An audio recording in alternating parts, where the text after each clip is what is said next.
Halo, Sobat Pelopicor. Apa kabar semuanya? Semoga sehat-sehat selalu. Kembali lagi saya akan membahas sedikit tentang Timnas Indonesia. Yang 2 minggu lagi kita akan kembali menyaksikan anak-anak asuh Coach Sinteyong berlaga di kualifikasi Piala Dunia putaran ketiga zona Asia di grup C. Apalagi akan bermain di Stadion Gelora Bung Karno, kandang kita sendiri teman-teman. Tapi ya lawannya Timnas Jepang yang sejauh ini cukup superior di grup C, belum terkalahkan 4 pertandingan dengan 10 poin teman-teman. Kira-kira mampukah Timnas Indonesia mengimbangi Jepang atau mengalahkan Timnas Jepang? Tentunya saya berharap Timnas Indonesia bisa mendapatkan poin dari Jepang, karena ini tentunya poin yang sangat penting untuk diraih oleh anak-anak asuh Coach Sinteyong setelah kehilangan 5 poin di 2 pertandingan sebelumnya, melawan Timnas Bahrain yang berakhir dengan skor imbang, melawan Timnas China yang kita gadang-gadang kita mampu mendapatkan 3 poin dari kandang China, tapi nyatanya justru kita kalah dan tidak membawa pulang poin apapun dari kandang China.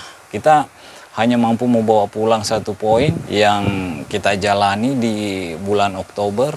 Ini tentunya bukan modal yang bagus untuk menghadapi kekuatan terbaik yang ada di grup C ini. Kekuatan terbaik yang ada di Asia saat ini yaitu Timnas Jepang teman-teman. Andaikan di 2 laga sebelumnya kita mampu mengamankan 6 poin atau 4 poin, ya itu tentunya modal yang sangat bagus untuk menghadapi laga sulit, laga super berat melawan Timnas Jepang. Karena mungkin kita akan berada di bawah Timnas Jepang saat ini, andaikan 2 pertandingan sebelumnya kita mampu mendapatkan poin maksimal. Tapi apa boleh buat, hanya 1 poin dari kandang Bahrain, 0 poin dari kandang China, itu tentunya bukan modal yang bagus untuk menghadapi Timnas Jepang. Tentunya apapun itu, Timnas Indonesia juga punya kualitas, tapi Jepang juga punya kualitas yang sangat bagus. Jadi saya kembali mengingatkan, di dalam sepak bola tidak ada yang tidak mungkin. Meskipun Jepang menunjukkan superioritasnya di grup C, belum terkalahkan sejauh ini, bukan tidak mungkin anak-anak asuh Coach Sinteyong mampu mengalahkan Timnas Jepang di Stadion Utama Gelora Bung Karno, menghentikan laju cepat Timnas Jepang di grup C ini teman-teman. Itu yang kita harapkan.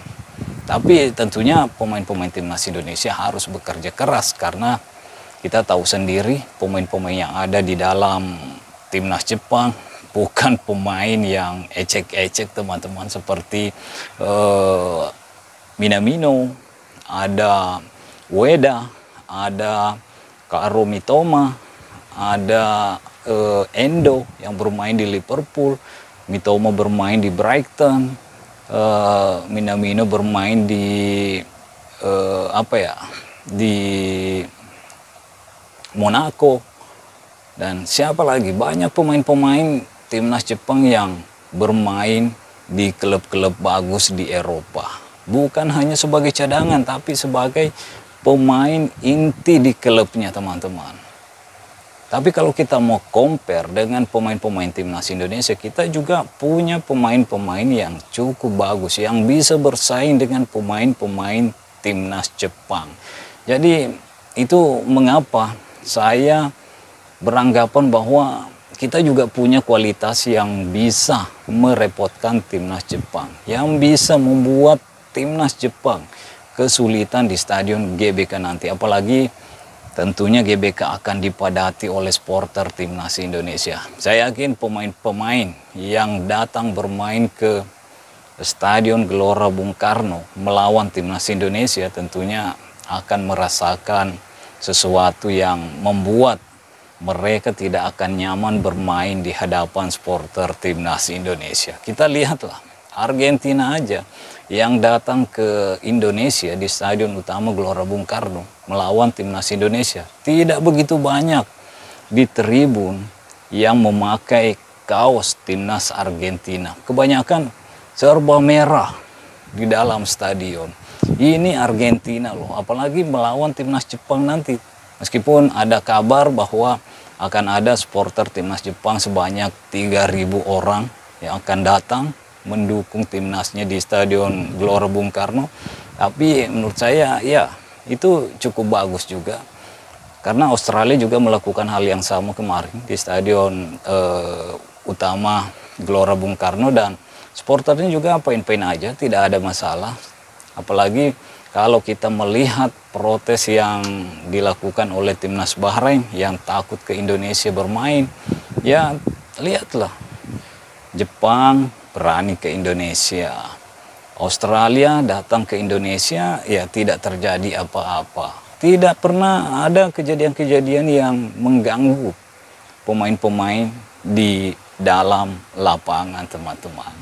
Dan saya harap melawan timnas Jepang nanti, anak-anak asuh Coach Sinteyong memberikan yang terbaik di atas lapangan. Dan Coach Sinteyong juga tidak melakukan rotasi yang besar di dalam skuadnya. Turunkanlah pemain-pemain terbaik yang ada di dalam timnas Indonesia saat ini. Ya tentunya saya berharap di lini belakang timnas Indonesia tentunya akan dikawal oleh Mesilger, Rizky Ridho, dan J.I. Just. Di sisi kiri tentunya ada Calvin Perdong yang siap menghadang Kubo untuk masuk ke dalam kotak pertahanan timnas Indonesia. Di sisi kanan tentunya ada Sandy Walsh yang siap menghadang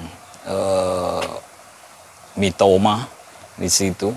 Ini dua pemain yang tentunya harus diwaspadai oleh sisi kiri dan sisi kanan timnas Indonesia. Mitoma dan Kubo ini pemain yang sangat bagus, pemain yang bisa melewati 1-2 pemain baru menusuk ke dalam kotak penalti lawan. Begitupun dengan crossing-crossingnya yang akurat, teman-teman. Itu yang juga perlu diwaspadai oleh anak-anak asuh Coach Sinteyong.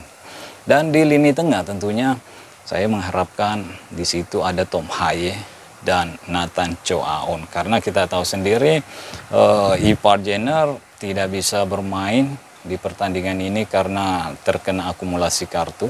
Udah 2 kartu kuning yang ia dapatkan. Jadi kemungkinan besar yang menemani Tom Haye adalah Nathan Chow Aon. Dan di 3 lini depan kita tentunya membutuhkan pemain yang bagus juga untuk membuat pertahanan Jepang tidak leluasa untuk naik ke atas.